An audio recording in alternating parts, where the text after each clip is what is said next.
정신이 없는 상황입니다만 꼭 드리고 싶은 말씀이 있어서 이 자리에 왔습니다. 저는 좀 다행이기도 하고 한편으로는 또 다른 한편으로는 척잡한 그런 심정입니다.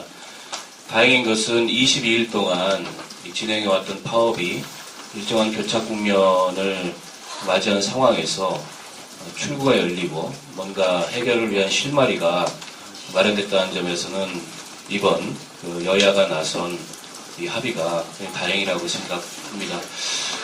그 어려운 시간 동안 흔들림 없이 파업을 유지하면서 또 국민들과 소통하면서 공공부문의 민영화, 특히 철도의 민영화는 절대 있어서는 안 된다는 여론을 만들어낸 우리 김영환 위원장과 철도노동조합께 심심한 위로와 격려, 감사의 말씀을 먼저 드립니다. 그러면서도 한편으로 척잡한 것은 국회 소위원회 구성이라는 것이 문제 해결의 가능성은 열어뒀지만 아무것도 구체적이나 확실한 담보가 없는 상황이고 공은 온전히 이제 제도권으로 넘어왔습니다. 국회의원의 한 사람으로서 지금 새누리당이나 정부가 보이고 있는 이런 태도들을 바꾸고 그리고 실질적인 문제 해결을 위한 실효성 있는 대안을 어떻게 만들어낼지에 대해서 깊은 고민을 하지 않을 수 없는 그런 상황입니다. 오늘 오전에 소위 첫 회의가 있었다고 들었습니다. 지켜보지는 못했지만 아마 지금까지 진행되었던 경과와 현안 보고 중심으로 회의가 이루어진 것으로 알고 있고 이미 여러분 느끼시겠지만 정부는 국회의회 소위원회 구성은 여야 간의 합의일 뿐이지 정부가 동의한 사안이 아니라는 그런 태도를 보이고 있고 거리를 두고 있습니다. 뿐만 아니라 그간 파업 과정에서 이루어졌던 그런 일방적인 그런 정부의 그 정책 관철 의지를 여전히 굽히지 않겠다 그런 의사를 내비치고 있습니다. 우리 체포영장이 발부된 노동조합 간부들에 대한 인신의 구속은 물론이거니와 조합원들에 대한 징계, 손배, 법과 원칙에 따라 진행하겠다 이런 사실상 합의 정신에 역행하는 그런 발언을 계속하고 있습니다. 그렇기 때문에 앞으로 국회 논의 과정이 상당한 난관이 조성될 것으로 예상이 됩니다. 지금 의제조차 확정이 되지 않은 상황이기 때문에 무엇을 의제로 할 것인가부터 국회 소위에서 갑론을박이 있을 수밖에 없고 훈계로기가 있을 수밖에 없습니다.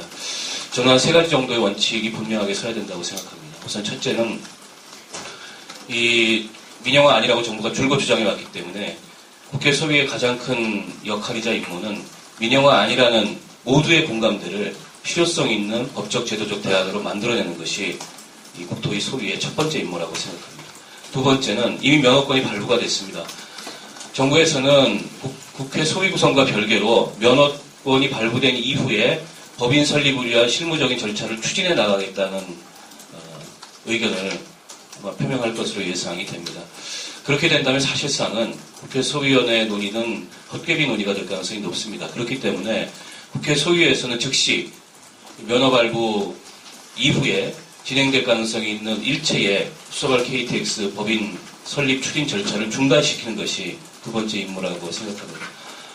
이 면허권이 발부가 돼서 면허권 발부 이후에 법인 설립이 추진된다면 사실상 국회 소위라는 건 아무런 의미가 없는 논의가 될 것이고 그동안에 경쟁체제 도입이 가져올 여러 가지 경제적 효율성에 대해서 정부가 일방적으로 주장했던 모든 사항들이 국회에서 검토되어야 될 논의의 대상임에도 불구하고 이걸 일방적으로 추진한다는 것은 결코 있어서는 안 될 일입니다. 세 번째는 저는 다소 아쉬운 부분이기도 합니다만 여야가 기본 합의를 하는 김에 파업 과정에서 발생했던 이 조합원들에 대한 징계와 손해배상 책임과 또 사법처리 이 문제에 관해서 실마리를 열어줬어야 되는데 그에 관한 아무런 언급이 합의사항에 없었던 것이 매우 사실은 아쉽습니다. 그렇기 때문에 여야가 나서고 그리고 정부와 철도공사 대승적인 차원에서 이 철도노조 지도부와 또 조합원들에 대한 사법처리와 징계 그리고 손해배상 책임을 최소화하고 철회하기 위한 그런 노력을 공히 기울여야 된다고 생각합니다. 저희 정의당은 비록 이번에 소위원회 구성원으로 참가를 하지 않았지만 국회 내에서 그런 원칙에 따라서 이 문제가 해결이 될 수 있도록 끝까지 노력하겠습니다. 고맙습니다.